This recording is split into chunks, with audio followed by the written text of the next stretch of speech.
شهر رمضان الذي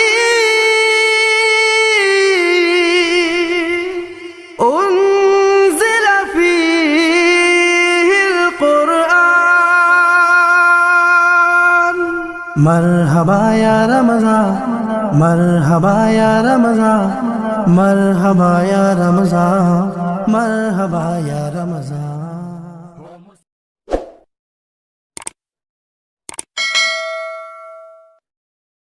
السلام علیکم ورحمۃ اللہ وبرکاتہ.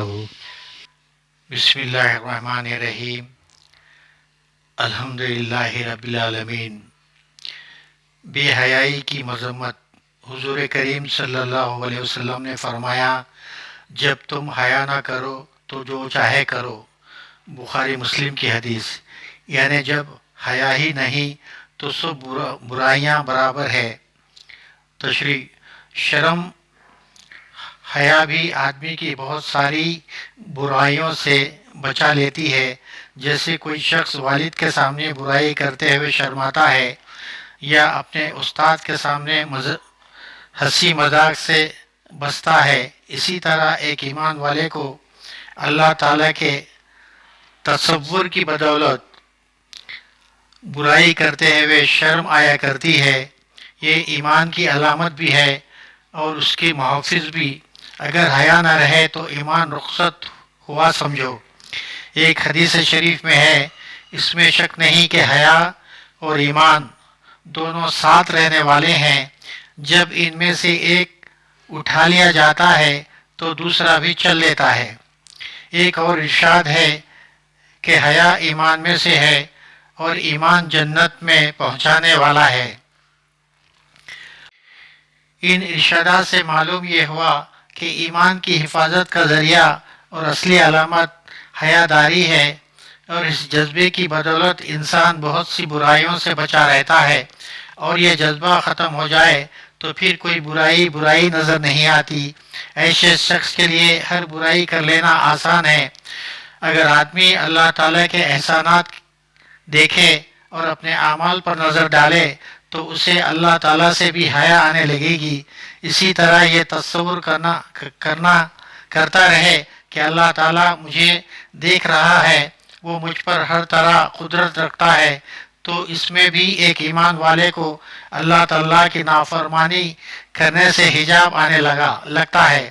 اور اللہ تعالیٰ سے حیا کا حاصل یہ ہے کہ اپنی آنکھ، کان اور ساری جسم کی جو برائیاں ہیں اللہ تبارک تعالیٰ نے جس کو بچانے رکھنے کا حکم دیا ہے، ان چیزوں سے اللہ سے روکا جائے. اور یہ بھی یاد رکھنا چاہیے کہ نافرمانی کاموں میں شرم و حیا کرنی ضروری ہے. البتہ جائز کاموں میں اگر رواجی اور سماجی جھجک شرم ہو تو اس کا خیال نہ کرنا چاہیے.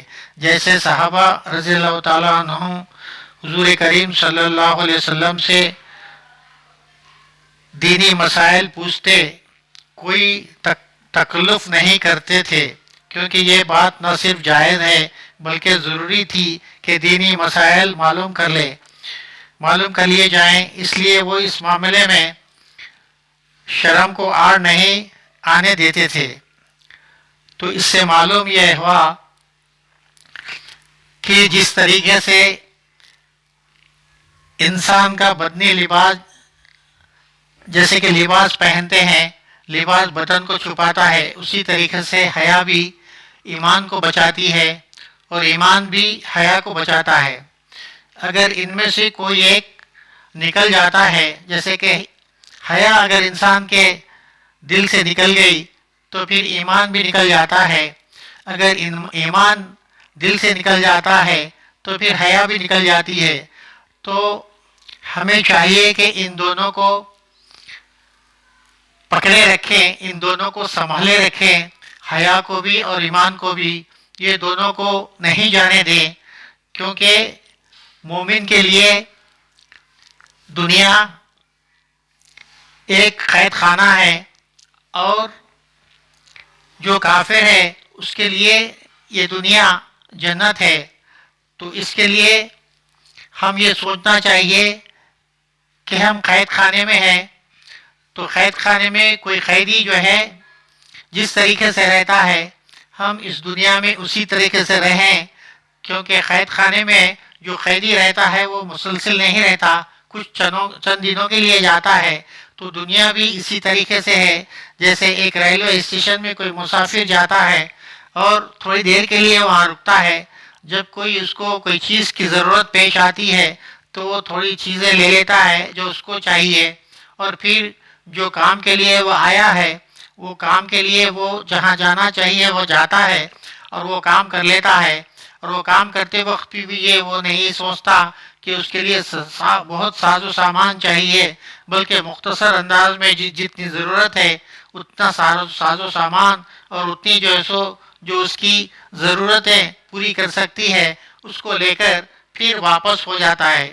اسی طریقے سے دنیا بھی اسی طریقے کا حال ہے کہ انسان اس دنیا کے پیچھے نہ پڑے رہیں، بلکہ دنیا کو اس طرح سمجھیں کہ یہ چند دنوں کی اپنی ضروریات پوری کرنے کی جگہ ہے اور اعمال اکٹھا کرنے کی جگہ ہے۔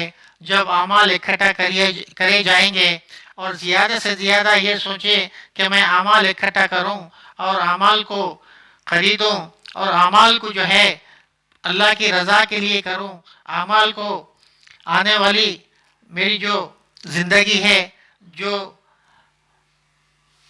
قیامت میں گزرے گی یعنی جنت کے اندر اس کے اعمال کریں اور اسی کے مطابق زندگی گزارنے کی کوشش کریں، تاکہ مرنے کے بعد اللہ تبارک تعالیٰ ہمیں جنت نصیب فرمائے۔ اللہ تبارک تعالیٰ سے دعا ہے کہنے سننے سے زیادہ عمل کرنے کی توفیق عطا فرمائے، آمین یا رب العالمین۔ السلام علیکم ورحمۃ اللہ وبرکاتہ۔ اللہ